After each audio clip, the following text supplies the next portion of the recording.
Hello guys, welcome back to my YouTube channel Sampa কিচেনের তরফ থেকে তোমাদেরকে অনেক অনেক স্বাগত। তো আজকে রেসিপিটা হচ্ছে ডিম ভর্তা। তো কী বানাবো চলো। তো কড়াটা বসিয়ে দিয়েছি, তো দিয়ে দেবো অল্প পরিমাণে সর্ষের তেল।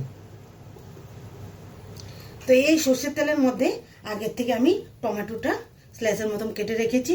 এটার মধ্যে আমি লবণ আর হলুদ আর কাশ্মীরি লঙ্কার গুঁড়ো দিয়ে হালকা আছে ভেজে নেব। তো টমেটোর এই পিঠটা ভাজা হয়ে গেছে, এখন উল্টিয়ে দিই। তো টমেটোটা ভেজে নিয়েছি, তো এখন নামিয়ে দিই। তো আর অল্প পরিমাণে তেল দিয়ে দিব। তো কাঁচা লঙ্কাটা ভেজে নিই। তো লঙ্কাটা আমার ভাজা হয়ে গেছে, নামিয়ে নিই। তো এখন ভেজে নেব শুকনা লঙ্কা। তো শুকনা লঙ্কাটা আমার ভাজা হয়ে গেছে, নামিয়ে নিই। তো এখন অল্প পরিমাণে তেল দিয়ে এখন পেঁয়াজটা ভেজে নেব। তো পেঁয়াজটা আমার ভাজা ভাজা হয়ে গেছে, নামিয়ে নিই। তো ডিমটা আমি আগের থেকে সিদ্ধ করে রেখেছি, 3টা ডিম আছে এখানে। তো এখন আমি দিয়ে দেবো এখানে স্বাদ মতো লবণ।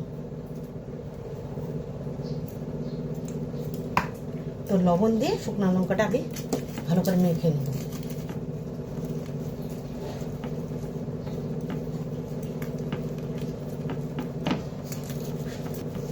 তো মেখে নেব টমেটো। তো দিয়ে দেবো পেঁয়াজ কুচি,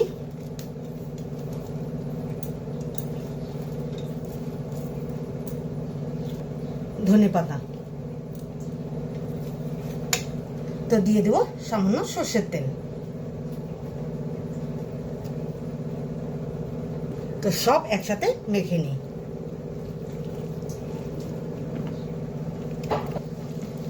সিদ্ধ কি আর ভর্তা কি, হাতে মাখাটাতেই স্বাদ উঠে বেশি।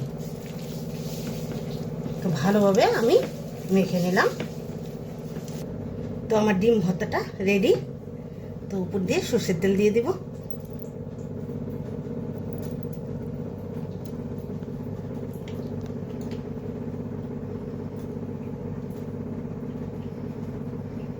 তো ডিম ভর্তার রেসিপিটা কেমন লেগেছে অবশ্যই কিন্তু কমেন্টে জানাবে। আর লাইক, শেয়ার অ্যান্ড সাবস্ক্রাইব করতে একদম ভুলবে না।